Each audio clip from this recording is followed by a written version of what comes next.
बहुत मुश्किल है एक अच्छी किताब को चुनना, क्योंकि अगर अच्छी किताब हमें मिल गई तो बोर्ड एग्जाम में या बाकी सभी एग्जाम में नंबर बहुत आराम से आ जाएंगे। पर पता है किताब को चुनना मुश्किल क्यों है?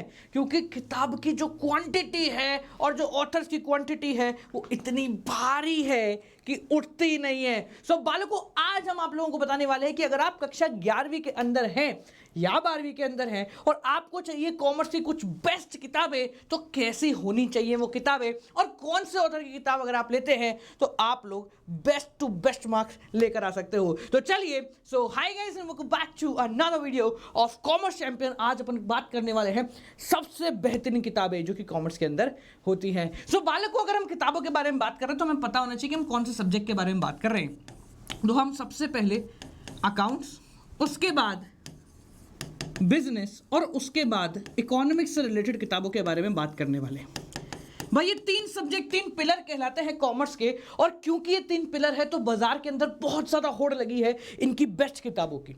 अगर हम सबसे पहले बात करें कि यार अकाउंटेंसी के लिए कौन सी किताब सबसे बढ़िया रहती है, तो अकाउंटेंसी के लिए जो सबसे ज़्यादा प्रचलित किताब है वो है टी.एस. ग्रेवाल। ये सबसे ज्यादा प्रेफर की जाती है सीबीएसई स्टूडेंट्स को लेकर। ठीक है, अगर हम इसके बाद बात करें, सेकंड नंबर पर आती है हमारी गोयल की किताब, डीके गोयल, जो कि एक ऐसी किताब मानी जाती है जिसके क्वेश्चन का लेवल थोड़ा सा टफ रहता है। और आजकल बाजार में एक नई किताब का भी चलन हुआ है जिसको हम कहते हैं अल्टीमेट बुक ऑफ अकाउंटेंसी किताब। ये तीन किताबें आप लोगों को अकाउंटेंसी के अंदर देखने को मिलेंगी। अब भैया इन तीनों में से कौन सी आप लोगों के लिए बेस्ट है, अगर इस बारे में बात करें तो टी.एस. ग्रेवाल जो है बहुत पुरानी किताब है। मेजरली स्कूलों के अंदर टी.एस. ग्रेवाल का ही चलन आपको देखने को मिलता है। अकाउंटेंसी के अंदर हम एनसीईआरटी को प्रेफर नहीं करते हैं और ना ही आपको करना है, क्योंकि उसके अंदर थोड़ा सा कंटेंट आप लोगों को कम देखने को मिलेगा। क्वेश्चन की वैरायटी जो है वो आप लोगों को थोड़ी सी कम देखने को मिलती है। टी.एस. ग्रेवाल बहुत अच्छी किताब है क्योंकि इसकी एक्सप्लेनेशन बहुत अच्छी है। पर अगर हम गोयल के बारे में बात करें तो इसके क्वेश्चंस का लेवल थोड़ा टफ है। और अगर हम अल्टीमेट बुक ऑफ अकाउंटेंसी के बारे में बात करें तो नई किताब है, पिछले 2-3 सालों के अंदर ही ये किताब बाजार में आई है, पर अच्छा खासा रिस्पॉन्स इसने लेकर आया है। अगर हम बात करते हैं टर्म 1 के हिसाब से, तो अगर मैं बोलूं कि भैया टर्म 1 में आपको पूरे नंबर लाने हैं तो आपको एमसीक्यू से पहले कॉन्सेप्ट्स करने पड़ेंगे। और कॉन्सेप्ट्स के लिए जो सबसे ज्यादा प्रेफरेबल किताब है वो होनी चाहिए आप लोगों की टी.एस. ग्रेवाल। इसको मैं पहली प्रायोरिटी देता हूं, इसको मैं दूसरी प्रायोरिटी देता हूं और इसको मैं तीसरी प्रायोरिटी देता हूं एज ऑफ नाउ। बट क्योंकि अभी टर्म 1 के अंदर बहुत सारी चीजें बदल रही हैं तो हमें यह देखने को मिल रहा है कि अल्टीमेट बुक ऑफ अकाउंटेंसी ने एक टर्म 1 से रिलेटेड बुक जो है वो लॉन्च करी है, जो कि स्पेसिफिकली टर्म 1 को लेकर ही हो रही है। तो हो सकता है कि आने वाले टाइम के अंदर ये प्रेफरेंस कंप्लीटली पलट जाए। बट हाँ, अगर हम आज की तारीख में बात करते हैं तो टी.एस. ग्रेवाल एक अच्छी किताब है जिसको आप देख सकते हो in order to go for accountancy, क्योंकि थ्योरेटिकल पोर्शन, इसकी लैंग्वेज जो है वो काफी ईजी है। टॉपिक्स फाइंड आउट करने के लिए टी.एस. ग्रेवाल काफी ज्यादा अच्छी मानी जाती है क्योंकि इसके अंदर टॉपिक का सीक्वेंस बहुत ज्यादा डिफाइंड होता है। अगर हम 11th क्लास की स्पेसिफिकली बात करते हैं तो 11th में क्योंकि शुरू का पार्ट थ्योरी, और थ्योरी के अंदर सबसे ज़्यादा प्रॉब्लम ये आती है कि अगर आपको एक डेफिनेशन बताई जा रही है तो उस डेफिनेशन से रिलेटेड कितनी भी चीज़ें हों, हर एक पॉइंट पहले एक्सप्लेन होना चाहिए। तो टी.एस. ग्रेवाल ने उस चीज़ में महारत हासिल कर रखी है। तो कक्षा 11वीं के लिए अकाउंटेंसी में आप टी.एस. ग्रेवाल को अगर प्रेफर करते हैं so that's a good option. Although DK Goyal या अल्टीमेट बुक ऑफ अकाउंटेंसी बुरी किताबें नहीं है, पर अभी जो सबसे ज़्यादा चल रही है वो है आपकी टी.एस. ग्रेवाल। अगर हम गोयल के बारे में बात करें, हाँ लेवल थोड़ा सा ज़्यादा हाई है, बट हाँ स्टूडेंट्स की कुछ कंप्लेंट यहाँ पर ये देखने को मिल जाती है कि यार सर डीके गोयल जो है ना थोड़ा एक्स्ट्रा ही हैवी रहता है। और क्योंकि टर्म 1 है तो टर्म 1 में इतना ज़्यादा लोड अभी आपको लेने की आवश्यकता नहीं है, क्योंकि अब सब कुछ एमसीक्यू बेस्ड हो गया है। तो क्वेश्चंस के बेस पे लोग डीके गोयल लेते थे कि अच्छे अच्छे क्वेश्चन की तैयारी करें, पर अब क्योंकि टर्म 1 टर्म 2 है, कंप्लीट एमसीक्यू है, इसलिए डीके गोयल का चलन थोड़ा सा रिड्यूस होता हुआ दिख रहा है। ठीक है जी। तो अगला अगर अपन बात करते हैं बिजनेस स्टडीज, तो बिजनेस स्टडीज में 3 किताबें हैं जो कि बहुत ज़्यादा चलती हैं। पहला आता है आपका एनसीईआरटी, दूसरी आती है बालकों पूनम गांधी, और तीसरी आती है आपकी आर.के. सिंगला। ठीक है, ये तीनों किताबें अपने आप में जानदार है, मानदार है और खतरनाक है। मेरे पास मेजरली आप लोगों को तीनों किताबें देखने को मिल जाएगी, यहीं रखी हुई हैं तीनों की तीनों किताबें। ये तीनों किताब में से आपके पास जो किताब है वो किताब आपके लिए बेस्ट हो सकती है। एक चीज जरूर बोलूंगा, बिजनेस के अंदर एनसीईआरटी को सबसे पहली प्रेफरेंस देना अगर आप क्लास 11th के अंदर हैं तो, क्योंकि एनसीईआरटी बेस्ड बहुत सारी चीजें हैं जो कि बिजनेस स्टडीज में ऐसी है कि वो पुरानी है, पर क्योंकि एमसीक्यू बेस्ड है तो उसके अंदर फेजेस बहुत हैं। यानी कि अगर मैं बात करूं बिजनेस स्टडीज की, तो बिजनेस स्टडीज के अंदर कुछ डेफिनेशन ऐसी हैं जो कि सिर्फ आपको एनसीईआरटी में ही देखने को मिलती हैं, और क्योंकि अब एग्जाम एमसीक्यू बेस्ड हो चुका है तो आपको वो फेज एमसीक्यू के अंदर देखने को मिल सकते हैं। तो इसलिए बिजनेस के लिए एनसीईआरटी की पहली प्रेफरेंस हम लोग हमेशा रखेंगे। पूनम गांधी को हम सेकंड प्रेफरेंस देते हैं क्योंकि इसकी लैंग्वेज थोड़ी सी प्यारी है। पूनम गांधी की देखो, जो मैंने कहा ना, सारी की सारी किताबें, I have every single book on my desk right away. तो जैसे अगर हम पूनम गांधी की बात करते हैं तो पूनम गांधी जो है उसकी लैंग्वेज थोड़ी सी सिंप्लीफाइड है।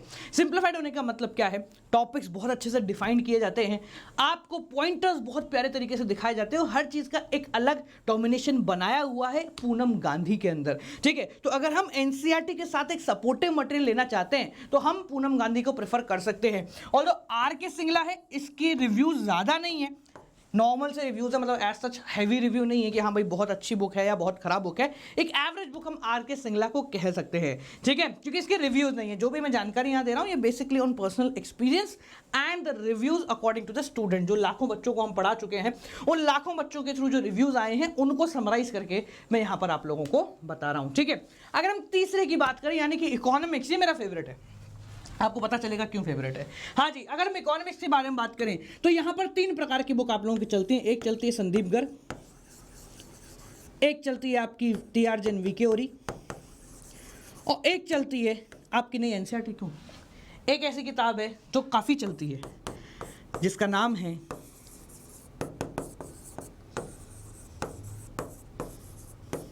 इकोनॉमिक्स ऑन टिप्स की किताब, यानी कि मेरी किताब। ठीक है, ये तीन किताबें आप समझ में आया क्योंकि मेरे लिए क्यों फेवरेट है। ठीक है, तो यहाँ बेसिकली तीन किताबें जो कि बाजार में काफ़ी ज़्यादा देखने को मिलती है।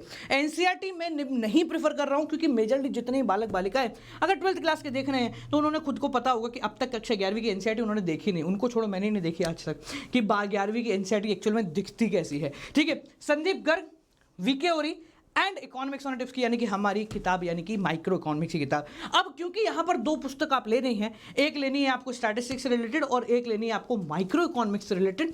तो स्टैटिस्टिक्स में ना तो मैं मेरी किताब है, चलती नहीं है, बंद कर रखी है, ना ही संदीप गर्ग। मैं वी.के. ओरी को सबसे पहली प्रेफरेंस देता हूँ, ओनली फॉर स्टैट्स, सिर्फ और सिर्फ स्टैटिस्टिक्स के लिए ही।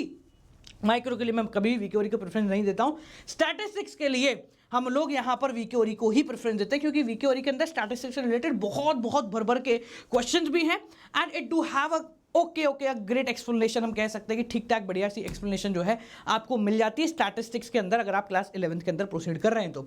ठीक है, मैं कभी भी संदीप गर्ग को या हमारी किसी किताब को प्रेफर नहीं करता हूं फॉर स्टैटिस्टिक्स क्योंकि वी.के. ओरी के अंदर बहुत ज़्यादा ही अच्छे क्वेश्चन है। मैं बार बार रिपीट कर रहा हूं उसको, काफ़ी अच्छे ज़्यादा क्वेश्चन आपको देखने को मिलेंगे, ज़्यादा भी हैं और अच्छे भी हैं। दूसरा, अगर अपन बात करते हैं माइक्रो इकोनॉमिक्स को, तो माइक्रो इकोनॉमिक्स में आप वी.के. ओरी परचेज ना करो तो मेरे हिसाब से ठीक ठाक है यार, क्योंकि यार वी.के. ओरी अगर आप लेते हैं, थोड़ा सा मेरे को एक्सटेंसिव वर्जन लगता है और एमसीक्यू बेस में आपको उतना नहीं जाना है जितना कि वी.के. ओरी में दिया हुआ है। बेसिकली एमबीए के स्टूडेंट्स भी यहीं से पढ़ लेते हैं वी.के. ओरी से, तो इसलिए I won't prefer this for class 12th personally. ठीक है, हाँ, ऑल्दो संदीप गर्ग और इकोनॉमिक्स ऑन टिप्स हम दोनों की बुक को हम सेम प्रेफरेंस यहाँ पर प्रोवाइड करा रही हैं क्योंकि संदीप गर्ग भी बहुत अच्छी किताब है, उसके अंदर बहुत ज़्यादा मटेरियल दिया हुआ है और अपनी किताब तो चलती है, बेस्ट सेलर है तो अपन उसमें ज़्यादा बोलेंगे है नहीं।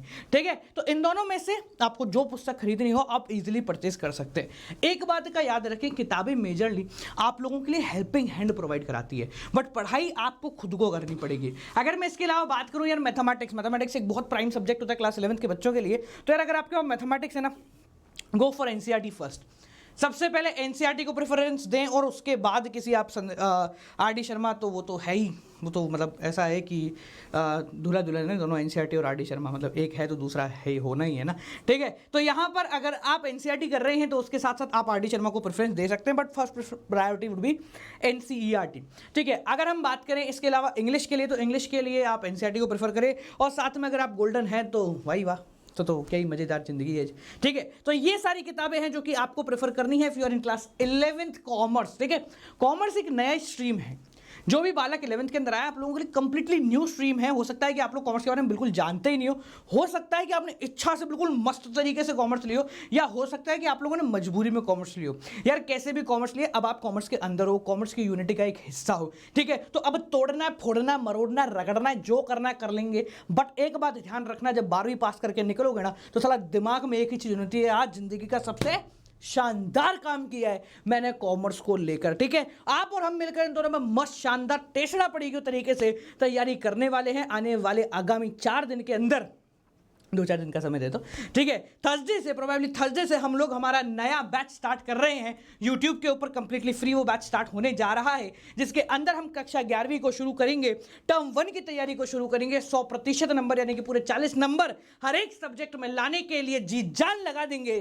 क्योंकि बालकों अब आप कॉमर्स के अंदर हैं। और थोड़ा मुस्कुराइए क्योंकि आप जीतने वाले हैं।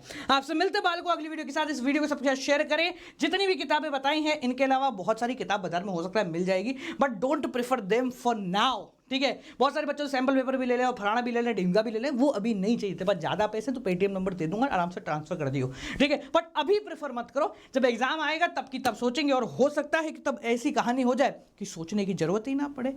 समय आएगा, सारे पत्ते धीरे धीरे स्लोली खेलेंगे। आपसे मिलते हैं अगली वीडियो के साथ। Till then guys keep on watching, good bye, नमस्कार।